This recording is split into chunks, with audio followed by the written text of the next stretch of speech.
for today's video, ito na nga pala yung ginawa kong tapasan. Ngayon, titestingan natin kung ito ay madaling gamitin. Yan, kitang-kita nyo naman, sobrang tilos ng dulo nyan. Ingat lang tayo sa paggamit ng ganito.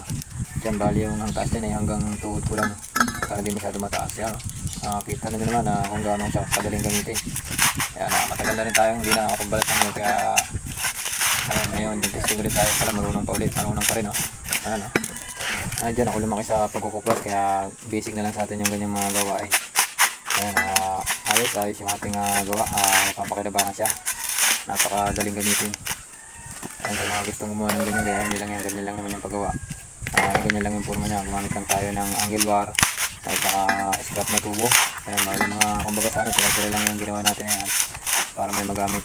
Dahil mayroon din naman kung ang gagamitin natin ay itak lamang, tapos marami yung bubunutan. Ayan, ito talagang pang heavy duty yan. Ayan, grabe, ang galing. Sa palagay ko mas matibay yan kaysa doon sa mga nabibili na talim lang, tapos lalagyan mo ng paa na kahoy.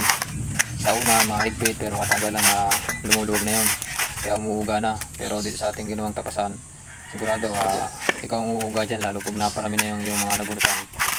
Kaya mga boss, thanks for watching. Sa mga hindi pa nakapollow dyan, yan, baka naman please like and share. Thank you.